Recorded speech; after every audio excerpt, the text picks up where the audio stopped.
വാർത്തകൾ തുടർന്നു മറ്റൊരു പ്രധാനപ്പെട്ട വാർത്തയിലേക്ക് പോവുകയാണ്. UDF-ലേക്ക് ഇല്ലെന്ന് കാമരാജ് കോൺഗ്രസ് നേതാവ് വിഷ്ണുപുരം ചന്ദ്രശേഖരൻ. UDF-ൽ ചേരാൻ താൻ അപേക്ഷ നൽകിയിട്ടില്ല. അങ്ങനെ ഒരു അപേക്ഷ ഉണ്ടെങ്കിൽ അത് UDF പുറത്തുവിടണമെന്നാണ് വിഷ്ണുപുരം ചന്ദ്രശേഖരൻ പറയുന്നത്. UDF-ലേക്ക് ഇല്ലെന്നാണ് കാമരാജ് കോൺഗ്രസ് നേതാവ് വിഷ്ണുപുരം ചന്ദ്രശേഖരൻ പറയുന്നത്.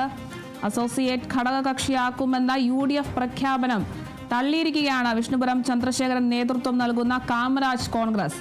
UDF-ലേക്ക് ഇല്ലെന്നും വിഷ്ണുപുരം ചന്ദ്രശേഖരൻ വ്യക്തമാക്കിയിട്ടുണ്ട്. UDF-ൽ ചേരാൻ താൻ അപേക്ഷ നൽകിയിട്ടില്ല. അങ്ങനെ ഒരു അപേക്ഷയുണ്ടെങ്കിൽ അത് UDF പുറത്തുവിടണം. മറ്റൊരു മുന്നണിയിലേക്ക് പോകാനുള്ള അതൃപ്തി തനിക്ക് NDA-യിലില്ല. എന്നാൽ BJP NDA ഘടകകക്ഷികളോട് കാണിക്കുന്ന സമീപനം ഒരാൾക്കും ഉൾക്കൊള്ളാൻ കഴിയില്ല.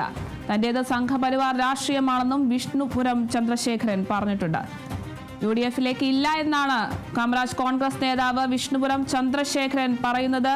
UDF-ൽ ചേരാൻ താൻ ഒരു അപേക്ഷയും നൽകിയിട്ടില്ല എന്നും അങ്ങനെ ഒരു അപേക്ഷ ഉണ്ടെങ്കിൽ അത് UDF പുറത്തുവിടണമെന്നാണ് കോൺഗ്രസ് നേതാവ് വിഷ്ണുപുരം ചന്ദ്രശേഖരൻ പറയുന്നത്. കാമരാജ് കോൺഗ്രസ് നേതാവാണ് വിഷ്ണുപുരം ചന്ദ്രശേഖരൻ. താൻ UDF-ൽ ചേരാൻ ഒരു അപേക്ഷ നൽകിയിട്ടില്ല. അങ്ങനെ എന്തെങ്കിലും ഒരു അപേക്ഷ നൽകിയിട്ടുണ്ടെങ്കിൽ അത് UDF പുറത്തുവിടണമെന്നാണ് കാമരാജ് കോൺഗ്രസ് നേതാവ് വിഷ്ണുപുരം ചന്ദ്രശേഖരൻ പറയുന്നത്.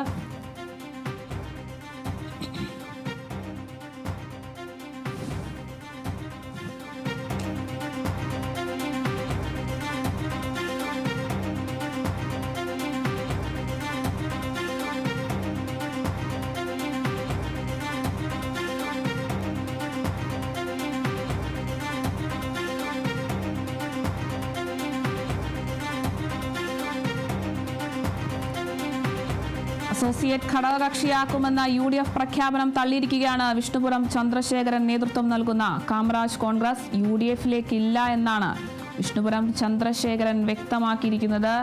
UDF-ൽ ചേരാൻ താൻ ഒരു അപേക്ഷ നൽകിയിട്ടില്ല. അങ്ങനെ ഒരു അപേക്ഷ നൽകിയിട്ടുണ്ടെങ്കിൽ UDF അത് എത്രയും വേഗം പുറത്തുവിടണമെന്നാണ് അദ്ദേഹം പറയുന്നത്. മറ്റൊരു മുന്നണിയിലേക്ക് പോകാനുള്ള അതൃപ്തി തനിക്ക് NDA-യിലില്ല. എന്നാൽ BJP NDA ഘടകകക്ഷികളോട് കാണിക്കുന്ന സമീപനം ഉൾക്കൊള്ളാൻ കഴിയില്ല എന്നും അദ്ദേഹം പറയുന്നു. തന്റേത് സംഘപരിവാർ രാഷ്ട്രീയമാണെന്നും വിഷ്ണുപുരം ചന്ദ്രശേഖരൻ പറഞ്ഞിട്ടുണ്ട്. മാത്രമല്ല UDF-ലേക്ക് ഇല്ല എന്ന് തന്നെയാണ് കാമരാജ് കോൺഗ്രസ് നേതാവ് വിഷ്ണുപുരം ചന്ദ്രശേഖരൻ പറയുന്നത്.